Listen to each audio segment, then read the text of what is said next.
Central. We're doing a video for NorthCentralLiving.com. We're at the one-year-old, or coming up on one-year-old, Postino's on Central. We're at the corner of Coulter and Central Avenue. If you live in North Central, you know about Postino's. So we're going to have a couple drinks here, and please read our blog and give us comments and thoughts and feedback on what you think of Postino's and how you enjoyed the experience when you visited.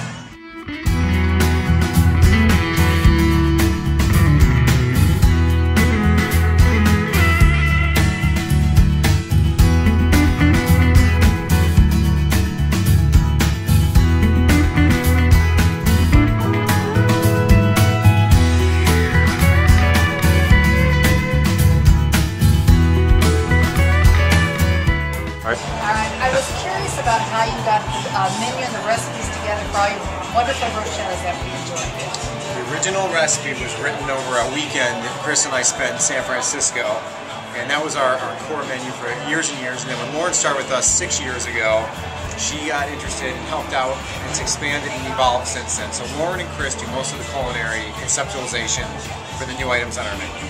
Any background? I grew up in Indiana, and we always ate a lot of farm-to-table food kind of things, and definitely had a big influence from my mom as far as cooking goes, and just have worked in fine dining, casual establishments, and always had a really high interest in food and kind of cooking and experimenting in my own kitchen and cooking pretty frequently, so it's really fun. She's sandbagging here. She went and lived in New York City. She went and worked in Nantucket.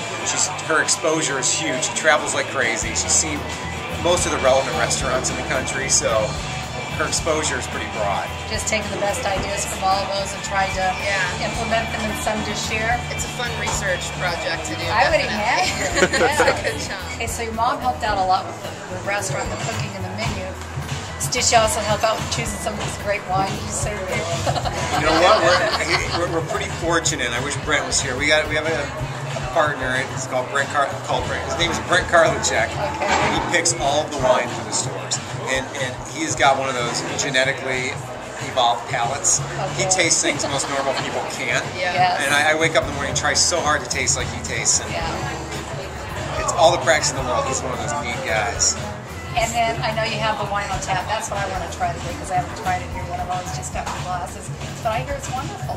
We've got a relationship. We've got customers that aren't being helped. Okay. That's One of our good friends is from Clifton and Palmina Winery, Crystal Clifton, and we had always talked about doing this, and it's something that she's pretty passionate about because it's a really great way to ship and store wine because you really eliminate a lot of the trash too. We use reusable aluminum kegs, they really are, and they're actually soda kegs, the same ones that they use for sodas, and they are filled with the wine at the winery, and then Brent goes out to the winery in Santa Barbara and tastes a big slew of them, about 15 at a time, and then approves them, and they come to Phoenix and stay here until we put them on our tap system there that we had installed custom for that program. It uses nitrogen to keep the wine fresh, so it's essentially really like having a perfectly fresh glass of wine that was just bottled right away. So it's a really cool deal. We're the only people in Phoenix to have it. A couple restaurants in LA have it, and 2 in New York as well. So it's a growing trend for sure. I think it's a great green idea.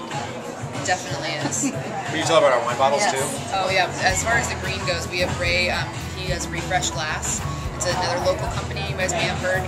We throw away. We used to about 900 bottles a week that we now recycle into his small glasses, and you can see them right over there turned upside down. Get you a sample. He takes all of our bottles, cuts them, and then sells them back to us. Yeah, that's. How does that work? You better rethink that one, right? So it's kind of a really great way for us to do 2 different ways to. For our wine bottles.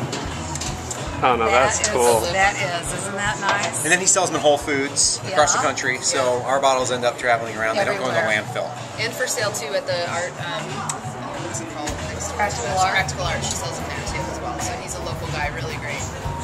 Would you mind if we just took a quick peek in the Yeah, we kitchen? can definitely show you. You guys want to see the tap system too? Yes. Sure. Okay, we can show you underneath there. It's pretty cool. Alright. Is it alright if I leave it versus the All safe. Okay.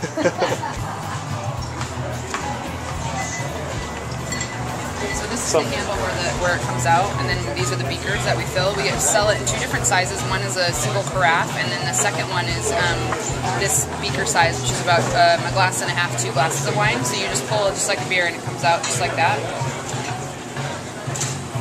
And then the way it works under here, there's the pressurized kegs you can see. And she bottles these for us that comes through here. And it's hooked up to a nitrogen tank on the side to keep the wine stored really fresh. Bruschetta side, well, this is where actually all the food gets made. And then the bruschettas are made here, salads and paninis, and those are panini press. And then on Saturdays and Sundays when we do brunch, we do a kind of piece right here, and we use this hot line on this side. And all the brunch food comes off of this end. We get our bread from MJ Bread. He does everything, cooks all these breads are specifically made for Postino every day. He brings it to us in the morning. We have a really around this way.